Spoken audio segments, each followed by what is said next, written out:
Graça e paz, amados irmãos, que alegria poder compartilhar da palavra do Senhor, aqui na Sua Jardim, que é a minha igreja, maravilha.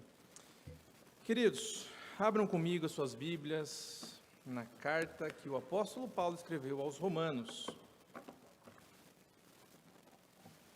Nós leremos o capítulo 1, versículos 16 e versículo 17. Romanos 1, 16 e 17.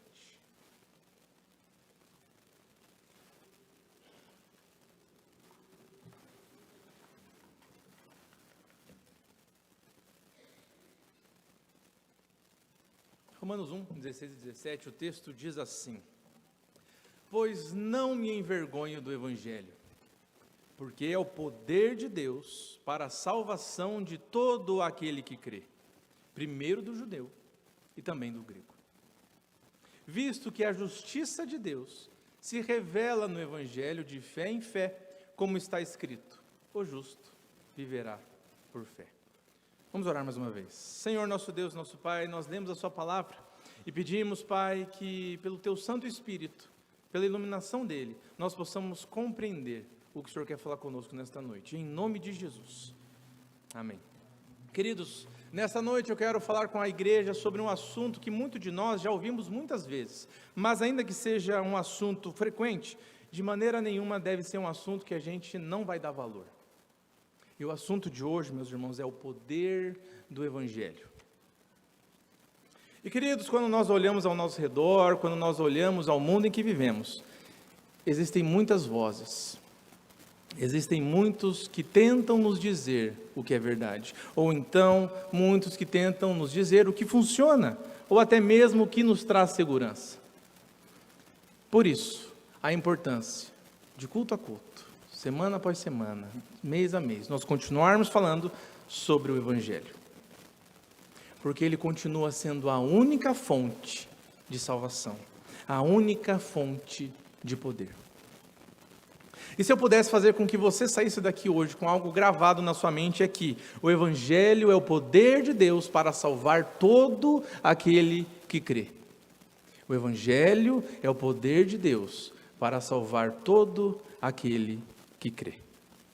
E com isso em mente, meus queridos irmãos, vamos pensar em 3 verdades acerca do Evangelho. E a primeira delas é que o Evangelho não é motivo de vergonha, pois ele é o poder de Deus. O Evangelho não é motivo de vergonha, pois ele é o poder de Deus. Volte seus olhos para o início do versículo 16, onde nós lemos. Paulo disse assim: pois não me envergonho do Evangelho. Meus irmãos, você já parou para pensar o que é o Evangelho? O Evangelho começa com o nosso Deus sendo santo e justo, criando todas as coisas perfeitas, boas e agradáveis. Mas nós, seres humanos, ainda que criados à imagem e semelhança dele, por conta do pecado, nós nos rebelamos contra Deus e nos afastamos da sua presença, e então atraímos para nós justa condenação. Nada do que eu e você pudéssemos fazer seria o bastante para que pudéssemos nos reconciliar com Deus e essa condenação não mais existisse. Mas Deus, que é rico em misericórdia, tomou a iniciativa. Deus, que é rico em misericórdia, não deixou que as coisas continuassem do jeito que estavam, meus irmãos. Deus envia o seu único Filho, Jesus Cristo, como homem, para viver a vida perfeita que eu e você não podíamos viver. E além de viver perfeitamente, Jesus Cristo, no meu e no seu lugar, morre a morte que nós merecíamos. Jesus não merecia morrer. Então, na cruz, Jesus leva sobre si todos os nossos pecados. Na cruz, Jesus Cristo suporta a santa ira de Deus Pai, ao se oferecer como Cordeiro perfeito, satisfazendo então a completa justiça divina. Mas isso não foi o fim, porque 3 dias depois, Jesus ressuscitou, venceu a morte e garantiu a salvação a todo aquele que crê. Amados, isso é o Evangelho. É a vitória do amor de Deus sobre o nosso fracasso. Isso é o Evangelho. A mensagem mais bela e mais poderosa que nós poderíamos ouvir. Porque Deus amou o mundo de tal maneira que deu seu Filho unigênito para que todo que nele crê não pereça, mas tenha vida eterna. João 3,16 diz isso. E era dessa mensagem que Paulo não se envergonhava. E ao ouvirmos isso, a gente pode ficar se questionando, mas por que alguém teria motivo para se envergonhar do Evangelho? Já que é uma mensagem tão poderosa, tão maravilhosa, tão bonita. Mas vejam que a mesma Bíblia diz, nos mostram algumas passagens bíblicas de que sim, é possível termos vergonha do Evangelho. Em Lucas 9:26, por exemplo, Jesus disse aos seus discípulos: porque qualquer que de mim e das minhas palavras se envergonhar, dele se envergonhará o Filho do Homem. Ou então, 2 Timóteo 1:8, Paulo advertindo Timóteo: não te envergonhes, portanto, do testemunho do nosso Senhor. John Stott, um famoso teólogo, comentando acerca de Romanos, ele diz que se Paulo escreveu que ele não se envergonhava do Evangelho, era porque provavelmente ele havia sido tentado a se envergonhar do Evangelho. Mas quais seriam os motivos para que alguém se envergonhasse do Evangelho? Por que Paulo poderia se envergonhar do Evangelho? Vejam bem, meus irmãos, aquele tempo era governado pelo Império Romano, que exercia governo total sobre os povos. E o Império Romano se gloriava de quê?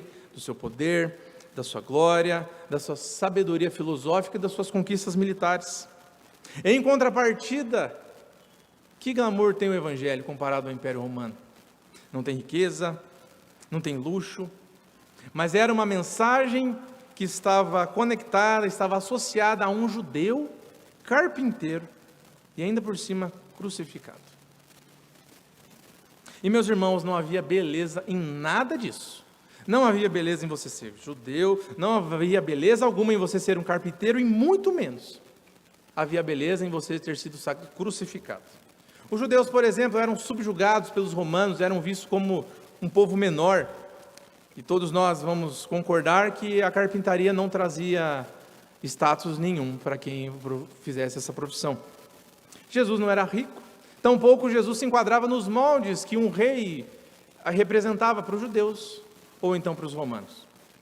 Além disso, Jesus morre da pior forma possível, a morte mais vergonhosa. Jesus morreu uma morte de cruz. E morrer numa cruz, meus irmãos, acho que a maioria sabe, mas não era o destino dos respeitados, não era o destino dos homens de boa fama, não era o destino dos bons, mas morrer numa cruz era destino dos piores criminosos. E diante disso tudo, Paulo declara: não me envergonho do Evangelho. Em 1 Coríntios 1, do 18 até o 29, nós podemos ver aqui que, sabendo que a mensagem da cruz parecia loucura para os sábios e escândalo para os judeus, Paulo não hesitou. Ele entendeu que enquanto o mundo zombava achando que a cruz era fraqueza, ali estava na verdade o poder de Deus, e não fraqueza.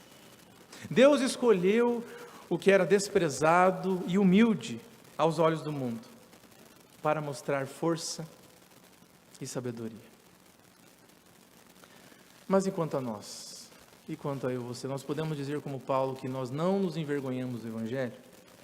É bem verdade que nós não estamos vivendo sob domínio do Império Romano, mas o mundo em que nós estamos inseridos igualmente valoriza o prestígio, valoriza o sucesso e valoriza a fama. E diante deste mundo, muitos têm lidado com o Evangelho de uma maneira muito peculiar, muito diferente. Alguns, por exemplo, trazem vergonha para o Evangelho, vivendo de um modo totalmente contrário às Sagradas Escrituras. Outros, então, têm vergonha do Evangelho. Alguns trazem vergonha para o Evangelho, outros têm vergonha do Evangelho, com medo de pressão social, com medo de ser ou não aceito pelos seus amigos, pelos seus colegas, escondem a fé. O famoso crente 007, que ninguém sabe que é crente, nem ele mesmo. Será que eu e você temos trazido vergonha ao Evangelho por conta da nossa conduta, ou será então que em algum momento nós temos escondido a nossa fé?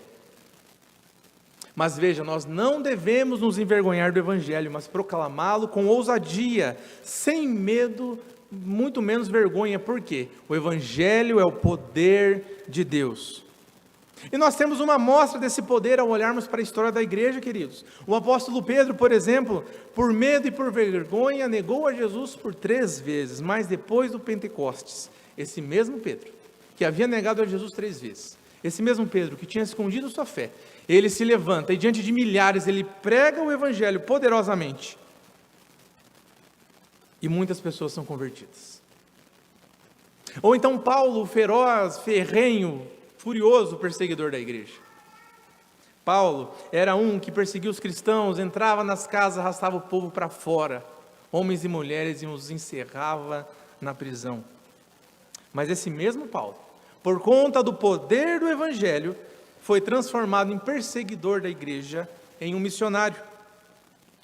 Mas ainda assim, meus irmãos, ainda que isso seja maravilhoso, ainda que isso seja muito bom, a beleza do evangelho não está em um perseguidor se transformar em um missionário, mas a beleza do evangelho está em um ímpio, em um pecador, em um destinado da ira de Deus, ser transformado em filho, em santo, em justificado.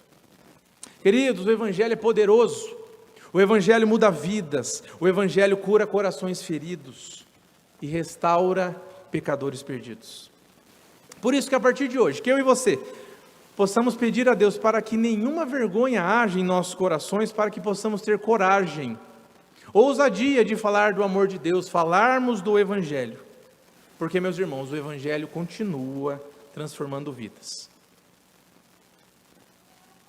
O que nos leva para a segunda verdade, que é: o evangelho é o poder de Deus que transforma. O evangelho é o poder de Deus que transforma. Veja comigo o restante do versículo 16. Lemos a primeira parte, agora a segunda. Porque é o poder de Deus para a salvação de todo aquele que crê, primeiro do judeu, também do grego. Sabe que eu conheço a história de um homem que, gente, pensa num homem ruim, nome nervoso, mau, brigão, rixoso, violento. Aí um dia o pastor da esposa dele decidiu visitar aquele homem. Aí, como ele era muito hospitaleiro, como ele era muito gente boa, ele recebeu o pastor com uma peixeira na cintura. Resumo, meus irmãos, sabe o que aconteceu com esse homem? Sabe o que o evangelho fez com esse homem? Hoje ele é um dos homens mais doces e mais queridos que há na igreja que ele faz parte, e ele é inclusive o que a Samira é aqui, coordenador do trabalho com as crianças na igreja dele. Então o evangelho pegou um homem ruim, um homem que andava de peixeira, que queria bater em todo mundo que ele pudesse, transforma ele em um homem bom, um homem querido, um homem amável, um homem hoje que é o tio fulano na igreja dele. Esse é o poder do evangelho, meus irmãos. Esse é o poder do evangelho, o poder de Deus para salvar. E repare que quando você lê na Bíblia poder, a palavrinha que Paulo usa aqui é dinamis. E você já deve ter conectado a uma outra palavra do português, né? Como dinamite, por exemplo. E além de dinamis, poder, gerar a palavra dinamite, ela significa uma influência sobre a realidade sobrenatural. É como se fosse uma explosão sobrenatural que muda a realidade. É isso que Paulo está dizendo que o evangelho é. O evangelho, meus irmãos, não é simplesmente uma mensagem, mas é uma força explosiva, sobrenatural, que muda a realidade das nossas vidas. E essa força esmagadora, insuperável, irresistível, é operada pelo Espírito Santo, que através da sua graça nos transforma, mesmo quando nós não conseguimos entender o que está acontecendo. Foi assim com Paulo. Uma força sobrenatural mudando a realidade de um homem que, de acordo com Atos 9:5, recalcitrava contra os aguilhões. Paulo não queria ser salvo. Paulo estava brigando com Deus. Mas não importa, porque o poder de Deus pode tudo, não é? Conheço ainda a história de uma mulher que estava passando por um momento de muita dor, um momento de muita tristeza. E ela não sabia mais como lidar, e a solução que ela tinha decidido em seu coração, num domingo como esse, era muito ruim. E então, passando aqui na frente da igreja, essa mulher simplesmente se sente empurrada para dentro da igreja. E quando ela percebe, ela está aqui conversando com o irmão. Essa igreja aqui. Ela está conversando com o irmão. E daqui a pouco o evangelho entra na vida daquela mulher, transforma aquela mulher e hoje ela é filha de Deus. Hoje ela é salva. Meus irmãos, somente o evangelho tem poder para fazer isso. Restaurar alguém, salvar alguém. E perceba, quando o evangelho chega a algum lugar, as coisas não continuam como antes. Se o evangelho entrar na sua vida, a sua vida não pode continuar como antes. As vidas vão ser mudadas. Se o evangelho entrar no seu casamento, o seu casamento vai ser restaurado. Se o evangelho entrar na sua família, meu irmão, minha irmã, a sua família vai ser renovada. Porque nada permanece como antes quando o evangelho entra em ação. Porque ele é o poder de Deus. O evangelho, queridos, traz novo nascimento. O evangelho faz uma mudança radical na mente e no coração. O evangelho transforma perseguidores em perseguidos, em missionários. O evangelho transforma lobos em ovelhas. Deixa eu te falar uma coisa. Talvez você veio aqui hoje pensando em algum amigo, pensando em algum parente, e você tem orado por essa pessoa, e parece que não há mais esperança, que Deus não salva essa pessoa, mas meu irmão, minha irmã, continue firme. O poder que transformou Saulo em Paulo pode transformar essa pessoa também. Continue clamando pelo poder de Deus para a vida dessa pessoa. E só há um jeito desse poder transformador, salvador, entrar na minha e na sua vida, que nos leva para o ponto 3, que é: o evangelho revela a justiça de Deus por meio da fé. O evangelho revela a justiça de Deus por meio da fé. Veja comigo o versículo 17. Visto que a justiça de Deus se revela no evangelho de fé em fé, como está escrito: o justo viverá por fé. Percebam, meus irmãos, a justiça de Deus é revelada no evangelho.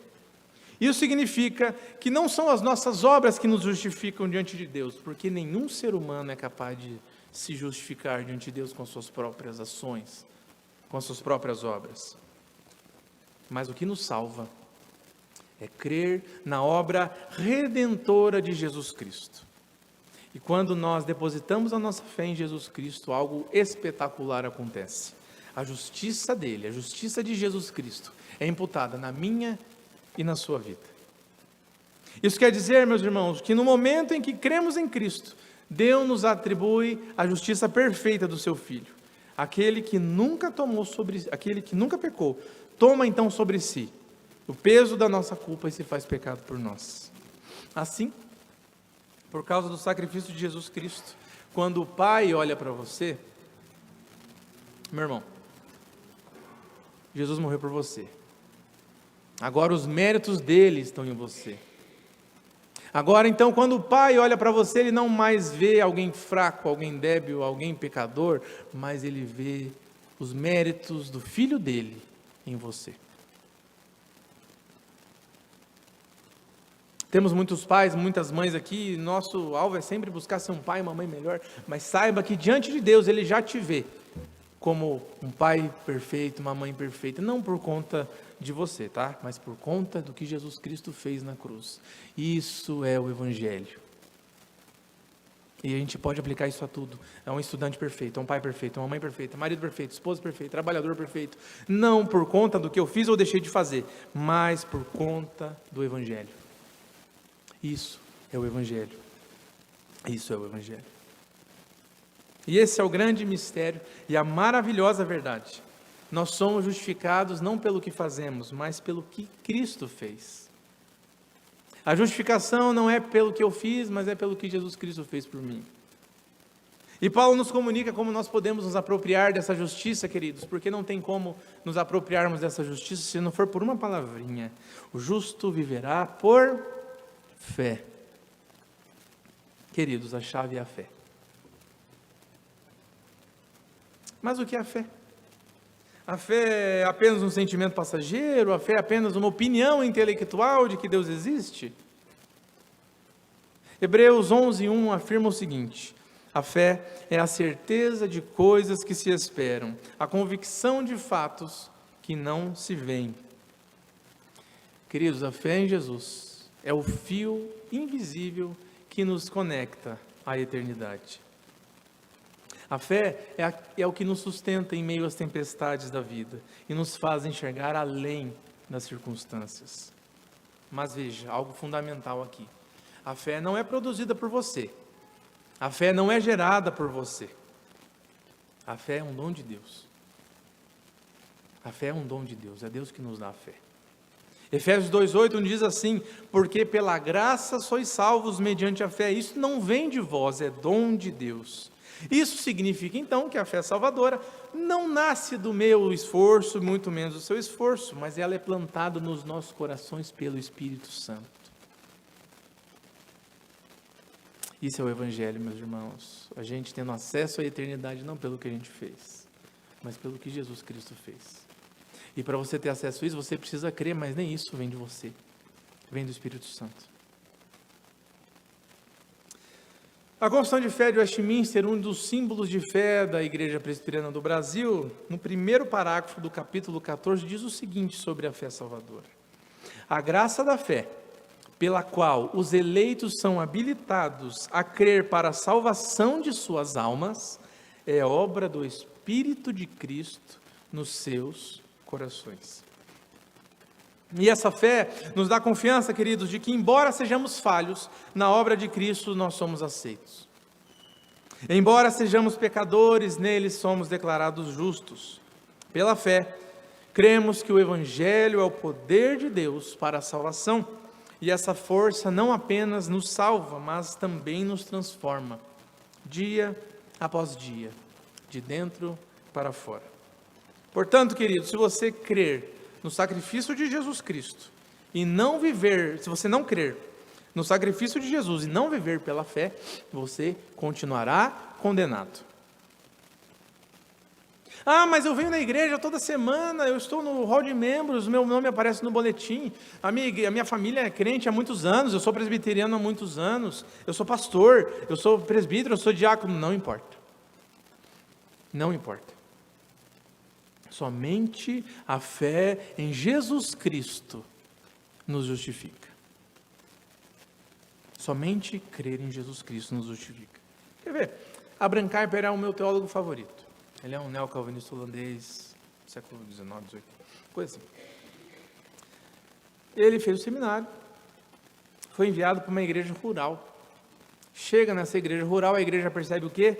Poxa vida, recebemos um pastor que não é crente. Então a igreja começa a orar por aquele homem então é tocado pelo poder do Evangelho, a vida dele é transformada. Então, depois de ser pastor, que Abraham Kuyper é salvo. John Wesley, um que deu uma das melhores definições sobre o Evangelho, John Wesley disse assim: o Evangelho é Jesus Cristo. Ele conheceu o Evangelho verdadeiramente depois de já ser missionário. John Wesley já estava no campo trabalhando como missionário, quando enfim ele conhece o Evangelho e é salvo. Queridos, não adianta. Você pode ser o que você quiser, mas se você não crer em Jesus Cristo, na obra que Ele fez na cruz, você não será salvo. Não será. Podemos ainda lembrar de Martinho Lutero, que durante muito tempo viveu atormentado pela culpa. Viveu pesado, tentando alcançar a justiça por meio das suas próprias obras. Só que um dia, ao estudar as Sagradas Escrituras, preparando uma aula para o seminário onde ele dava aula, ele encontrou uma verdade que transformou a sua vida, e não só a sua vida, mas a vida de muitos outros, e isso ressoa até hoje. Lutero leu assim como nós lemos hoje em Romanos 1,17: o justo viverá por fé. Neste momento, então, Lutero entendeu que a salvação não vem por meio de obras, não vem por meio de indulgências, muito menos qualquer mérito humano, mas unicamente pela fé na obra redentora de Jesus Cristo. E essa verdade trouxe paz à vida de Lutero, e mais do que isso, deu início a um movimento que mudou, meus irmãos, completamente o curso da igreja cristã, a Reforma Protestante. dia 31 de outubro, nós comemoraremos 507 anos da Reforma Protestante, que é quando, lá em 31 de outubro de 1517, Lutero prega as 95 teses lá na igreja do Castelo de Wittenberg. Não apenas desafiando as indulgências, mas clamando pelo evangelho puro, pelo evangelho verdadeiro. E uma curiosidade, sabe por que ele prendeu no dia 31? Porque no dia 31 o pessoal fazia vigília, porque no dia 1º é feriado católico. Então ia lotar a igreja. Então logo de noite, no dia 31 ia estar cheia a igreja, dia 1º ia estar lotado, dia 2 também. Por isso que ele colocou lá. Lutero entendia de marketing, meus irmãos. Assim nascem então os pilares da Reforma Protestante, que nós bem sabemos, inclusive as crianças cantaram hoje de manhã 2 hinos sobre as 5 solas da Reforma. A primeira delas que eu tenho aqui é a sola fide, somente a fé, que é a salvação é recebida somente pela fé, não pelas obras. E então temos sola escritura, ou então somente as escrituras, que é a Bíblia, é a única autoridade infalível para a fé e prática cristã. A Bíblia, palavra final. Solos Cristos, somente Cristo. A salvação, Cristo é o único mediador e salvador. O único que nos leva a Deus é Jesus Cristo, nenhum outro. Somente Jesus pode te levar para o céu, meu irmão. Somente Jesus pode conectar você a Deus. Somente Jesus salva. Não é à toa essa frase aqui em cima da nossa cruz. Sola gratia, somente a graça. A salvação é um dom imerecido, concedido por Deus, por intermédio de Cristo. E por fim, soli deu glória, ou glória somente a Deus. Toda a glória na salvação pertence a Deus. E a nossa vida deve ser vivida para a sua glória. Queridos, a Reforma Protestante marcou um retorno às verdades fundamentais do Evangelho, reafirmando que a salvação não é algo que podemos comprar ou merecer, mas é um dom de Deus, recebido pela fé. Reformadores como João Calvino ou então Ulrich Zwinglio, do lado de Lutero, foram vozes poderosas que chamaram a igreja a redescobrir a mensagem da graça e da fé em Jesus Cristo. E essa reforma não apenas revolucionou a teologia da igreja, mas também teve um impacto profundo e duradouro na sociedade ocidental. Ao transformar o Evangelho, a vida de um homem, esse homem deu início a um movimento que mais de 500 anos depois continua a moldar a vida da igreja, nos convidando constantemente a voltar à centralidade de Cristo, à dependência da graça e à autoridade das Escrituras.